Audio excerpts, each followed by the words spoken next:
Good morning. आज हमारे face to face podcast का ये पांचवा एपिसोड है जिसमें कि एक बार फिर कृपाल जी हमारे साथ मौजूद हैं जो कि बालाजी के परम भक्त हैं। तो आज हम इनसे जानेंगे बालाजी के बारे में। गुड मॉर्निंग कृपाल जी। और गुड मॉर्निंग ललित जी, कैसे हैं आप? बस बढ़िया। कृपाल जी, आप हमें ये बताइए कि बालाजी के प्रति आपकी जो ये आस्था है कैसे बढ़ी थी। ऐसा है, बालाजी के प्रति आस्था, जब कहीं कोई रास्ता नहीं दिखता, मैं क्या कहते हैं बालाजी के नाम वीडियो वीडियो देखता था अपने यूट्यूब पे। तो धीरे धीरे आस्था बढ़ी, फिर मेरे एक फ्रेंड थे, उनने ही बताया, तो इसलिए मैं बालाजी फिर जाने लगा रेगुलरली। अच्छा, तो बालाजी के बारे में हमें कुछ ऐसी बातें बताइए जिससे कि आप उनसे बहुत प्रभावित हुए, मतलब कि भक्ति बहुत बढ़ गई। कब से स्टार्ट किया था जाना? एक्चुअली बालाजी तो स्थित है, दौसा जिला है, राजस्थान में दौसा जिला। अच्छा। वहाँ बालाजी का रूप है। बालाजी मतलब उनका बाल रूप है वहाँ। हनुमान जी का? हाँ, हनुमान जी का बाल रूप है वहाँ। अच्छा, तभी उनको बालाजी बोला जाता हाँ, तो वहाँ जो महंत जी थे, उनके उनके उनके सपने में आए थे बालाजी, तो इसलिए वहाँ उनकी स्थापना करी, तो दौसा जिले में ये स्थित है, राजस्थान में। है। तो कृपाल जी, आप हमें ये बताइए, आपने कब से वहाँ जाना शुरू किया और पहले-पहले आप किसके साथ गए थे? किसी न किसी के साथ गए होंगे पहले एक्चुअली शुरुआत क्या में? था, मेरी एक फ्रेंड थी विजय लक्ष्मी, ओके। तो एक मैम थी वो हमारी, मतलब हम बुलंदशहर में जॉब करता था जब मैं, तो एक मैम मैम थी विजय लक्ष्मी, तो वो जाती थी बालाजी, तो हमारे बीएसए ऑफिस में वो काम करवाने आती थी। तो उनसे जान पहचान हो गई, तो धीरे धीरे वो बताती थी कि बालाजी जा रही हूँ मैं। तो फिर क्या हुआ, मेरी लाइफ में भी थोड़ा टेंशनें आ गई। मेरी जो बड़ी सिस्टर है वो जिया जी एक्सपायर हो गए, तो फिर क्या, उसके बाद मेरा मन नहीं लगा कहीं। तो क्या कहते हैं, वो मैडम से मैं ऐसी बात करता रहता था कभी कभी, तो मैडम ने बताया बालाजी जाओ, वहाँ आपको शांति मिलेगी। तो उसके बाद 2013 एंड में पहली बार बालाजी गया था। उसके बाद अभी तक कंटिन्यू जाते रहते हैं। उसके बाद क्या हुआ कि गए धीरे, पहले तो मैं मंथ में एक बार जाता था, हर मंथ जाता था 2013-14 से, हर मंथ जाता था एक एक बार। अब मगर फिर धीरे धीरे अब लास्ट अभी अक्टूबर में गया था।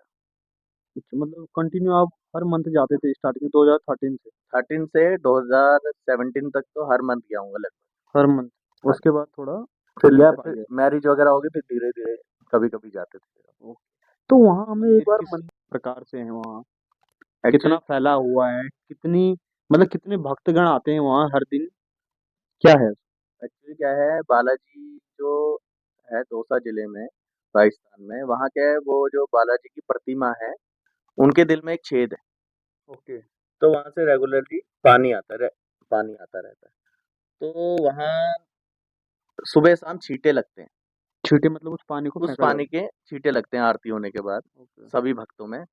और उनके सामने ही रामचंद्र जी का मंदिर है।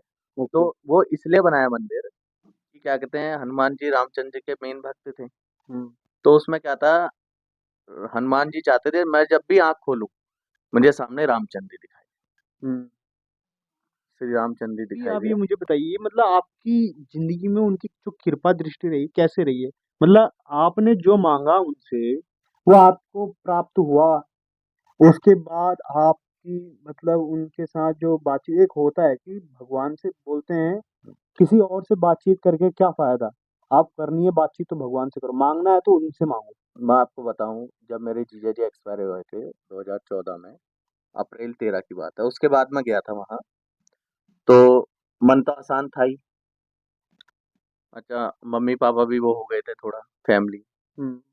तो वहाँ जाके सबसे पहले मना माँगा कि मेरे घर में सुख शांति आती है।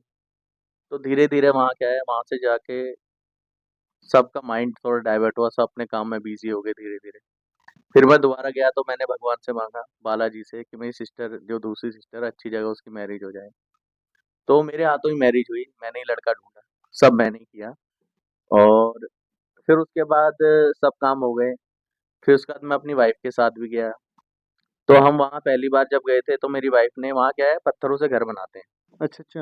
हाँ, तो मेरी वाइफ़ ने कहा, मैंने कहा तू यहाँ अगर वो बना देगी तो हमारा फ्लैट या घर हो जाएगा दिल्ली में। हाँ, वो एक बोलते हैं कि हाँ, तो वहाँ हमने पत्थर से वो बनाया, उसके नेक्स्ट ईयर हमने फ्लैट ले लिया था दिल्ली। मतलब इतने मतलब सडनली वो हाँ, प्लान बन गया होगा, हाँ, तो मतलब उसका प्रभाव पड़ा आपकी लाइफ हाँ, पे, तो आप ये मानते हैं? हाँ। ओके। सो आप मुझे ये बताइए कि वहाँ बालाजी के कितने रूप हैं? बोलते हैं कि बालाजी के बहुत सारे रूप हैं, वहाँ कितने रूप हैं? बालाजी का वहाँ बाल रूप है, मगर वहाँ पंचमुखी बालाजी भी स्थित है।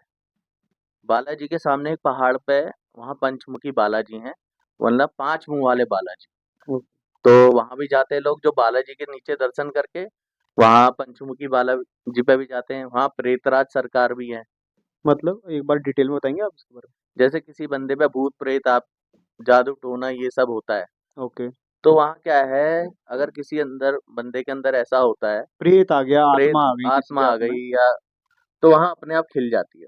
खिल जाती है मतलब निकालते हैं वो। खिल जाती है मतलब आती है, वो बाहर आती है वहाँ, अच्छा, मतलब अपना रूप दिखाती है रूप कि मैं दिखाती हूँ है। इसके अंदर। हाँ, ऐसे नॉर्मली दिखेगा नहीं, बट नहीं, वहां जैसे ही मंदिर में जाएंगे हाँ, तो दिख जाता है। दिख जाता है। वो अपने आप अपना काम करना शुरू कर देती है। तो हाँ, वो जो प्रेतराज सरकार हैं, वो एक्चुअली प्रेतों के सरकार है।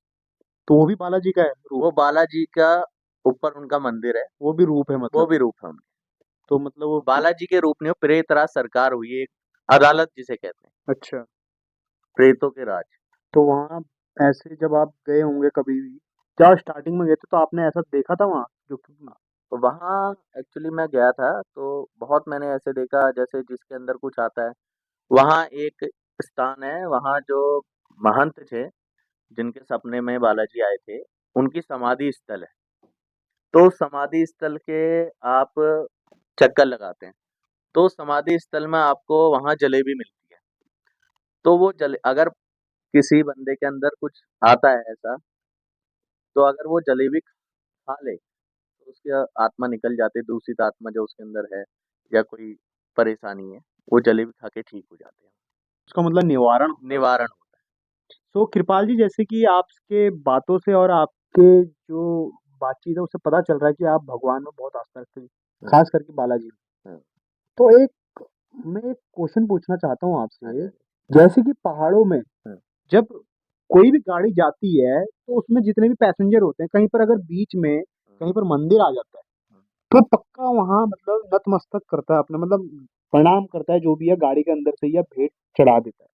और वैसे ही अगर कोई बाइक से जाता है तो पक्का हॉर्न बजाता है मंदिर में, मतलब क्योंकि हाथ तो उससे इंगेज रहते हैं, तो हॉर्न विसिल करता है कि नतमस्तक है, वो भी एक उसकी साइन है। तो इसके बारे में बताइए कि ऐसा पहाड़ी क्यों करता है? जैसे ललित जी आपको पता है, उत्तराखंड देवों की भूमि, हाँ। देवभूमि। तो यहाँ क्या होता है, जो भी बस जाती है, यहाँ एक्चुअली क्या देवता बहुत हैं। जैसे आप गोयल देवता ले लो, गोलू देवता ले लो, कई देवता हैं। तो इनको क्या है, गाँव वाले बहुत मानते हैं। हर किसी गाँव का कोई देवता है हाँ। उत्तराखंड में। ओके। तो अपना क्या करते हैं, अगर बस कोई मंदिर दिखता है तो बस धीरे भी होती है और प्लस सारे, अब तो नहीं पता मगर पहले क्या होता था, उस मंदिर पर रुक के अंदर से थाल आता था, वो टिक्का लगाते थे और उसमें अपनी भेंट चढ़ाते थे। पंडित जी लाते होंगे। हाँ, पंडित जी आते थे। तो उसका मतलब ये होता है कि हमारी आगे की यात्रा सुखद हो, कोई मतलब दिक्कत ना आए, मंजिल तक सुख मंजिल समृद्धि तक से सुख पहुंच। शांति से अपन पहुँच जाएँ। ओके। इसका ये मतलब होता है। और गाँव में भैरव देवता भी होते हैं। मतलब ये समझ लो उत्तराखंड पूरी देवभूमि, तो इसीलिए तो करते हैं। कृपाल जी, जैसे कि हमने आपसे जाना बालाजी के बारे में, हमने आपसे ये भी जाना कि पहाड़ी की जो भक्ति है उनके बारे में जाना, भैरव जी के बारे में जाना, गोलू देवता के बारे में जाना। तो आप मुझे ये बताइए, जैसे कि आपकी आस्था बालाजी में है, तो आजकल खाटू श्याम का भी बहुत जिक्र आता है, यूट्यूब में बहुत प्रचलन है, उनके भजन बहुत चल रहे हैं, तो कभी आप खाटू श्याम भी गए? ललित जी मैं बताऊँ, मैं इस बार 2 अक्टूबर को खाटू श्याम भी गया। ओके। मगर मुझे ऐसा लगा, जैसे बालाजी में वीआईपी हो या कोई हो, कोई सब सब एक है। भगवान की नज़र में सब एक। मगर खाटू श्याम में क्या कर रखा है, वहाँ वीआईपी लाइन बना दी। वीआईपी लाइन में आप दो, तो आप आराम से दर्शन कर सकते हो, सब चीज़ कर सकते हो। और उसके बाद और दूसरी लाइन में वो धक्का देते आगे भेज देते हैं। तो वीआईपी कल्चर तो कम होना चाहिए ऐसी जगह, खास करके मंदिरों में। मंदिरों में खासकर। अब बताओ, सभी भक्ति आस्था से जा रहे हैं, वीआईपी वाले आराम से दर्शन कर रहे हैं और जो हमारे जैसे हैं वो धक्के खा रहे हैं। भक्ति तो सबकी सेम है हाँ, भक्ति सबकी सेम भाई, है। सब कोई भी भक्त तो अगर मंदिर मुझे में जा रहा है। इन दोनों में बालाजी महाराज का मेहंदीपुर बालाजी में बढ़िया लगा। वहाँ कोई वीआईपी दर्शन नहीं। आप आराम से जाइए। अगर कोई शरीर में परेशानी है, तो उसे वैसे ही बाबा अपने आप बुला लेता मतलब है। मानो किसी के अंदर कुछ अनावश्यक चीज़ें आ जाती है किसी के अंदर, प्रेत, प्रेत, आत्मा कुछ आत्मा भी। कुछ भी, वो अपने आप बाबा उसे रास्ता दे देते हैं। वो अपने आप सारी दुनिया हट जाती है, वहाँ श्रद्धालु हट जाते हैं, अपने आप चल जाते हैं बाबा के पास। बस श्याम बाबा में ऐसा नहीं है, खाटू श्याम में ऐसा नहीं है। वहाँ वीआईपी कल्चर बहुत तो कृपाल जी, आज हमने आपसे बहुत कुछ बातों पे चर्चा करी, जैसे कि बालाजी के बारे में, जो कि हनुमान जी का बाल रूप है, खाटू श्याम के बारे में जो वहाँ वीआईपी कल्चर है उसको बंद करने की जो आपकी अपील है उसके बारे में, और उत्तराखंड के देवी देवताओं के बारे में, गोलू देवता, भैरव देवता, इसके बस बारे में।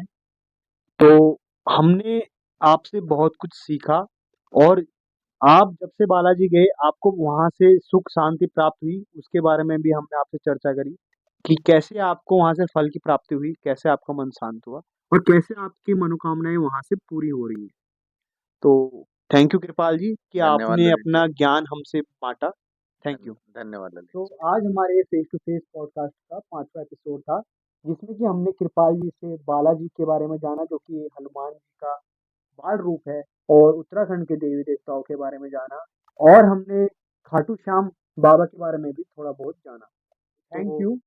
आपने हमारी पुरानी वीडियोस को देखा और सपोर्ट किया हमें। आगे भी इसी तरह सपोर्ट करें, और हमारी इस वीडियोस को भी ज़्यादा से ज़्यादा शेयर करें और लाइक करें, और कमेंट करके ज़रूर बताएं कि आपको ये वीडियोस कैसी लगी। Thank you.